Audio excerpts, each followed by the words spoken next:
Back here with Vincent Goodwill, let's talk Lakers. Most of the free agents which Magic Johnson signed this offseason haven't really gelled with LeBron. According to reports now, Magic ignored the requests of Lakers coaches to retain Brook Lopez and Julius Randle, both of which are thriving on other teams. Instead, adding Michael Beasley, they added Lance Stevenson, JaVale McGee. Vincent, is Magic Johnson in over his head within the Lakers organization? I think it's easy to criticize Magic because of how the season has played out. But like Nick has said before, the number one thing this year, guys, has been their injuries, and mainly LeBron. But I can't get on Magic for the construction of this year's team because it's only meant to be for this season. Yes. And keeping your powder dry to be able to go after free agents and to be able to keep your assets in case you were able to pull off an Anthony Davis trade or a Kawhi Leonard trade. Brook Lopez, that's the one that I will quibble with him about because they needed shooting, outside shooting. Julius Randle, I think there's only so many young guys you can invest in at one given point to give them enough opportunities to not cause problems in the locker room. Yes. They already have Ball, they have Kuzma, they had Ingram. And even fourth Josh guy's Hart, tough. And Josh Hart, the way he had played in summer, he was up-and-coming young player who they continued to develop. And the thing with Randle is Randle was not taking a one-year deal. Right. And to sign him would have taken you out of the ability to guarantee yourself max cap space. I know people say, oh, well, you could trade him this summer. You could, yeah, maybe. But it would be a complicating factor. And you know what position Julius Randle plays? LeBron's position. Like, so Kuzma, this report is they wanted Brook Lopez and Julius Randle. Okay, so there's your center and your power forward. LeBron's playing small forward. So Ingram's going to play your two, I guess, and Kuz is going to the bench. Like, that's the plan. Now, the Brook Lopez thing, like, I get it. It was $3.5 million. Yeah. You gave JaVale $2.5 million. You saw what Brook Lopez was for you last year. You saw LeBron excel with Channing Frye as a stretch five briefly before Channing got a little too old at the very end of the time in Cleveland. That's a fair criticism.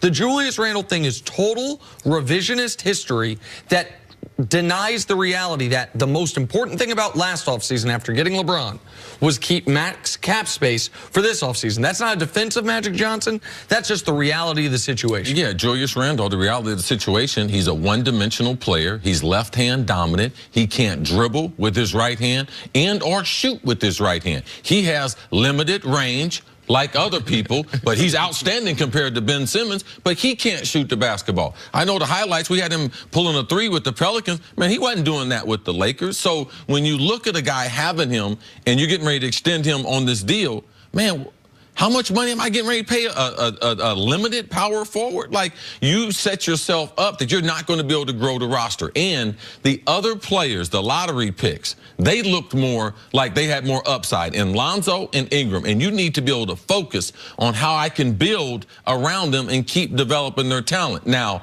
it is Magic to allow someone like Brook to be in the building because that should have been one of the first names that he gave to LeBron. Man, I think that you would be nice with Brook in the pick and the roll, and he can give us more spacing on the court. And you're going to need a center anyway. So that $3 million or $2.5 million you're giving JaVale, you need a center anyway. You get some shooting, and you have a better center than the options that they have. Just real quick, just to add to your point about Julius Randle's shooting.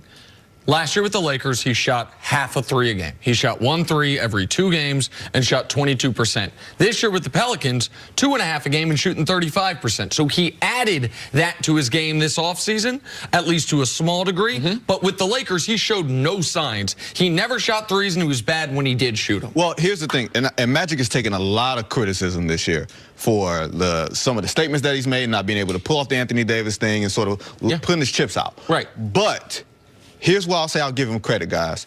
When he says that we want him to take the ball out of LeBron's hands more and more as his career winds down, you can see with the injury and where his game is going, that plan is not necessarily the worst thing in the world, because if you lessen his usage, that means you stretch out his career, you maximize what you have left. That's what in the vacuum, the Rondo and the Lance and the Beasley was for. More playmakers. It didn't work out, but I can understand the strategy of it. It just didn't work out for this year, but this year doesn't cost you anything. So how does Magic make this work out then? Does this all come down to just landing the big off-season free agent acquisition, and then it makes everything okay? What happened this year? Do you remember the Lakers last year? Because I don't. Right. Because Yes, seriously, absolutely. We were a nondescript bunch basically preparing themselves for LeBron. This year, they were LeBron in a nondescript bunch to a large degree. If you go out and get that second star, nobody's going to remember any of the drama that's happened this year because you're the Lakers and you're going to go back to being the Lakers. I agree to a certain amount, but I'm with Jenna. There's other pieces. Like, I don't care if you trade the whole roster for Anthony Davis. You still got to get other pieces. You still got to get a guy that can shoot corner threes. You still need a guy that can shut down defense. So Magic, it's Magic. He's always going to be under the spotlight. Now, he's used to that. So a lot of times when you are a great player and now you're trying to have some other career, it's hard to be great at it. So for me, he'll always be under a microscope. And yet, to me, it's important, those other little players, because he's not going to do anything to get Anthony Davis there. All right? It's either the New Orleans decide he's going to send him there because of the assets. It's not going to be because of Magic Johnson. It's all those other little pieces.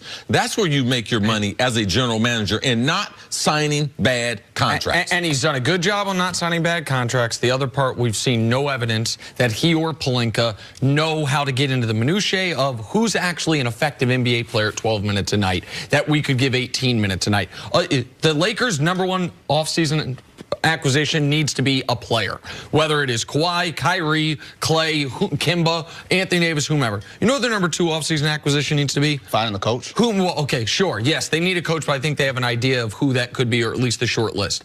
They need to call up my guy, Daryl Morey, or the smart guy in Boston, Mike Zarin, and find out who their right-hand man is and bring that guy over. They need a nerd with the Lakers. They need a guy who can figure out, you know what, this player. I'm going to tell you what Lakers Nation is going to say, man, we ain't with those analytics. And what does Daryl got to show for it? What does Boston got to show for it? That's what because there are teams that love analytics and there are other teams that, necessarily don't know if I'm going to jump that way. Well, you got to have a healthy, here's the thing, you can't be all of it, you got to have a healthy balance. And right now they got none of it, in my eyes. Right now they don't have, they have two guys in the front office that fill the same role, relationship role, Pelinka and Magic. One was an agent, the other's a legend. You need a number cruncher.